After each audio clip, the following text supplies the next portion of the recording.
Hello à tous, j'espère que vous allez bien. Comme d'habitude, je suis pas du tout régulière dans mes vidéos. Tant pis, c'est comme ça. Dernièrement, j'ai pas lu beaucoup de livres non plus, on va pas se leurrer. Mais, j'en ai quand même fini 2. J'en ai fini un qui était particulièrement attendu de beaucoup de monde. Et que j'ai fini après la guerre, évidemment, sinon c'est pas drôle. J'ai lu Hunger Games, donc Lever de soleil sur la moisson. Sur la moisson, de Suzanne Collins, c'est chez Pocket Jeunesse. C'est le grand format parce qu'il vient de sortir il y a pas très longtemps. On est en quoi? On est en avril, il est sorti en mars. Du coup, ouais, mars 25. On est sur le 5e livre de l'autrice dans l'univers d'Hunger Games. Donc la trilogie basique. L'autre livre, c'est la balade de... Non, le serpent... Un truc avec le serpent. Ça, c'est le 4 qui parlait de la vie de Snow. Et là, on est sur la vie de Haymitch. Et Haymitch, c'est le mentor de Katniss et Peeta dans Hunger Games, tel qu'on connaît le Hunger Games basique. J'ai vu pas mal de critiques négatives sur ce livre, de gens qui sont déçus, exactement de la même manière que ce qui avait été dit aussi pour le tome 4, donc celui sur la vie de Snow, où des gens étaient très déçus. Moi je l'ai toujours pas été, voilà, je l'ai pas été pour le 4, je l'ai pas été pour le 5 non plus. Moi ça me convient parfaitement, la manière dont l'autrice a réfléchi la vie d'avant, la vie enfant du coup de Haymitch. Donc pour faire un résumé assez bref, on se connaît, ici on suit la vie d'Haymitch quand il était enfant. Donc on le suit dans le district 12, parce qu'il vient du district 12. On le suit enfant, on suit avec ses copains, avec sa mère, son histoire de famille, son amoureuse, etc. Et on le suit quand il part pour les Hunger Games.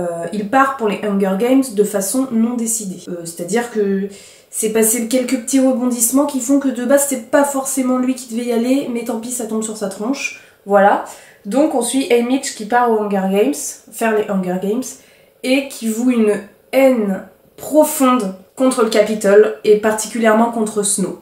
Une haine qu'on va suivre tout au long de ce roman à travers différentes choses et à différentes hauteurs. Il y a des moments où on se dit ah mais en fait il est ok avec le Capitole, et puis d'autres où on se dit oh putain en fait non pas du tout.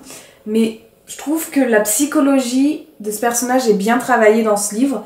Et Haymitch, tel qu'on le connaît dans la trilogie de base d'Hunger Games, c'est le vieux alcoolique qui en a rien à faire, qui est là, enfin juste il boit et il fait rien de spécial. Et on comprend tout, en fait. Et c'est le but de ce livre aussi, on va pas se leurrer. Mais comment l'alcool est amorcé dans ce livre, je trouve que c'est très très bien fait.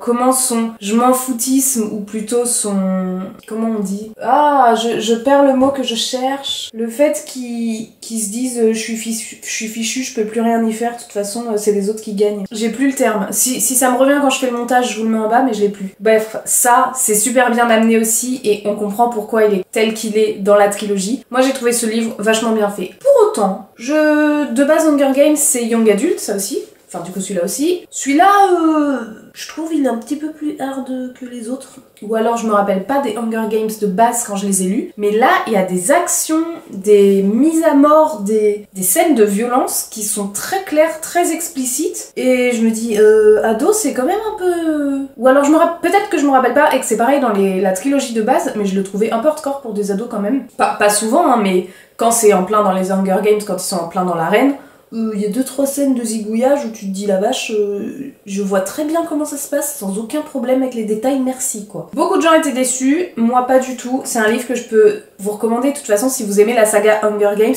moi je vous recommande de vous plonger dedans parce que le personnage de Haymitch, mine de rien, il est vachement bien travaillé. Je me questionne parce que du coup j'étais pas du tout restée à l'affût, je savais pas du tout que ce livre allait sortir. Autant quand celui sur Snow est sorti, je le savais, autant lui non. Il me semble qu'il va sortir au cinéma, mais je me questionne si elle va en faire d'autres sur d'autres personnages spécifiques aussi, en creusant plus, ou pas, ou est-ce que ça c'est le dernier? Parce que du coup comme je m'y attendais pas du tout, je me dis mais elle travaille encore sur Hunger Games la petite dame?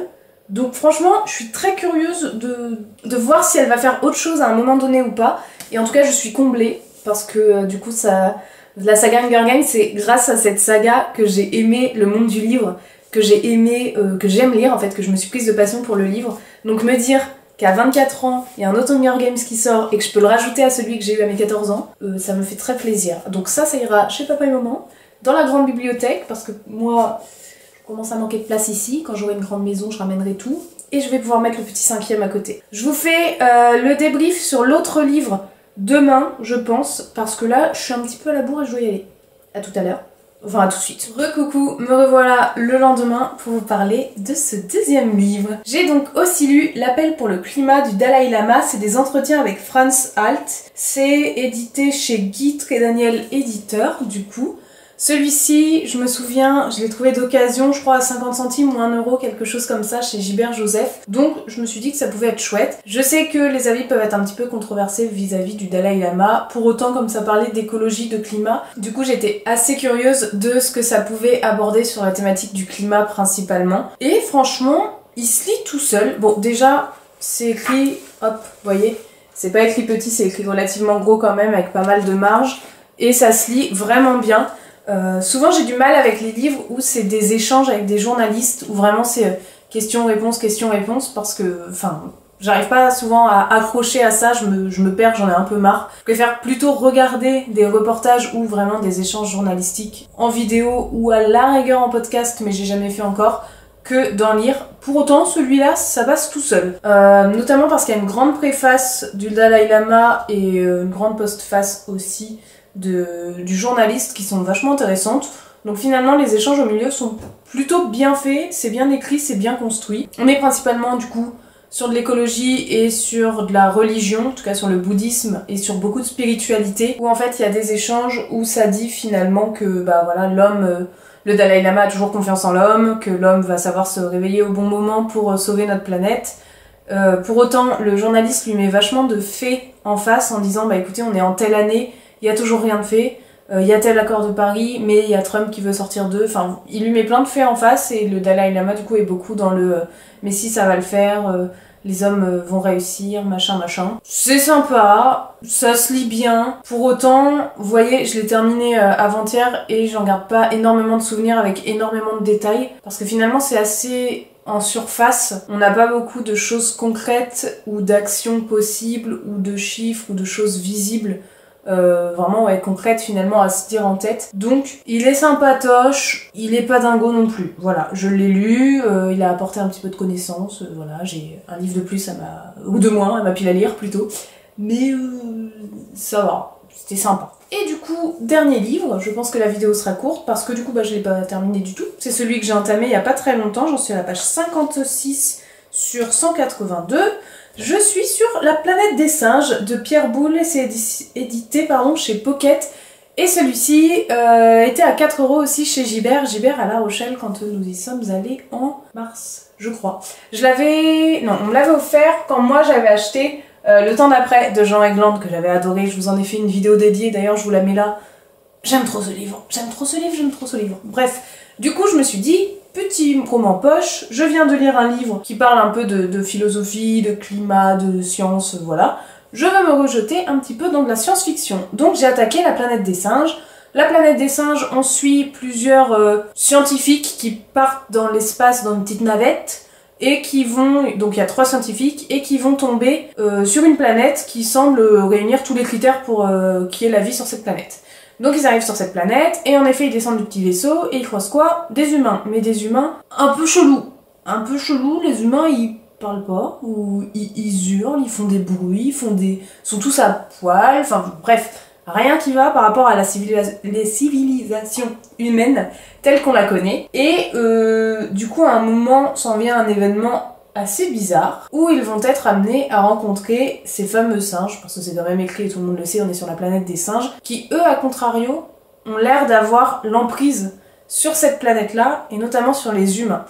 Et donc on va suivre nos journalistes qui se font capturer, et j'en suis là, voilà. Là je suis notre perso principal qui est capturé et qui découvre ce monde et qui découvre la situation des humains et la situation de ces singes, et qui se dit « ouais, il y a un sacré problème par rapport à ce que je connais ». On est sur un texte vieux, on est sur un texte ancien, dans le sens où il a été écrit, on va pas se leurrer, par un homme, et il y a des allusions, je trouve c'est moyenâgeux mais ça date d'il y a pas si longtemps que ça, des allusions sur le corps de la femme, sur... Ouais, sur ça, qui sont grosses, qui sont lourdes et qui n'apportent rien au texte. Autant le monde est recherché, autant je pense que ça peut être une fantaisie vachement sympa parce que l'histoire est originale, c'est vraiment... Je pense qu'en ce temps-là, c'était assez recherché de proposer des ouvrages comme ça.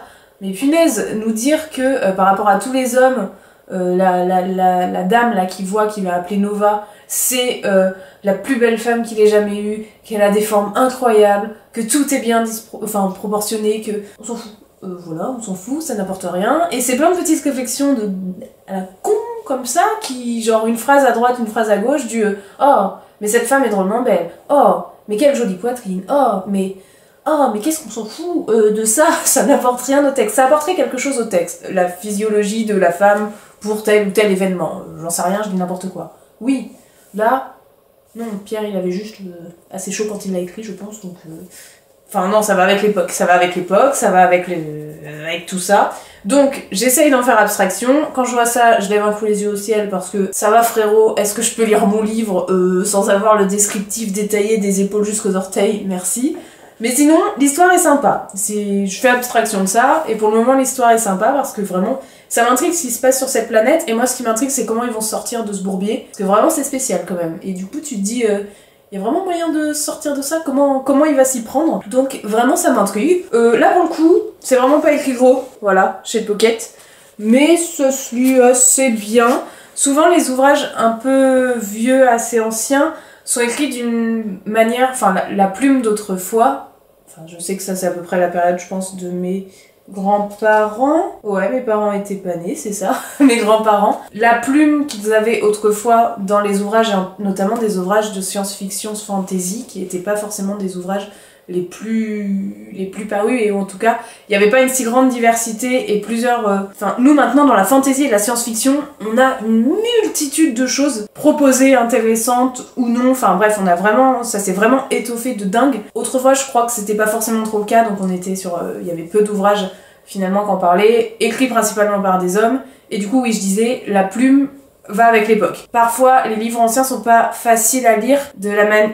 Si on compare par exemple aux lectures qu'on lit maintenant, où on a l'impression d'entendre parler, moi je sais que j'ai l'impression d'entendre parler parfois quand je lis des nouveaux ouvrages de nouveaux auteurs, parce que c'est écrit dans la langue qu'on parle, avec nos tics de langage actuels, avec les expressions qu'on utilise maintenant. Là, on est sur la même chose, mais d'autrefois, donc lu par une personne plus jeune d'aujourd'hui que par rapport au public d'autrefois, des fois on se dit oula, c'est écrit de manière, je comprends pas trop ce qu'il veut dire. Là pour le coup, ça va. Tout ça pour dire ça. Tout ça pour dire que là, pour le coup, ça va. Je trouve qu'il est assez lisible, donc en vrai, c'est relativement cool. Voilà tout le monde. Cette vidéo, je pense, n'est pas très longue. Je vais continuer ma petite lecture de La Planète des Singes, et après, je sais pas trop. J'ai un Laurent Gounel qui me donne envie, que j'ai acheté à Emmaüs. J'ai un petit poche aussi que j'ai acheté à Emmaüs. Ah si, j'ai le nouveau F-Chase, qui est sorti en format poche, là c'est... je m'en souviens plus, bref, un nouveau F-Chase qui me donne envie, ou un livre sur l'écologie, un tome 2 qui me donne envie, de Fred Vargas. Je ne sais pas, je verrai. Je pense que je vais mettre sur mon Insta les différents livres qui me donnent envie, et je vous laisserai choisir. Donc d'ailleurs, si vous ne me suivez pas sur Instagram, faut pas hésiter à me suivre tout de suite, c'est Ameline, A-M-E.L-I-T pour lire. .ne, voilà, c'est mon prénom, version je lis un livre. Sur ce, je crois que j'ai fait le tour de ce que je voulais vous raconter aujourd'hui. Je vous souhaite une bonne nuit, bonne fête de Pâques d'ailleurs, joyeuse Pâques, demain repos, joyeux Noël, bonne fête des pères, bonne fête des mères, et à très bientôt pour une prochaine vidéo. Ciao!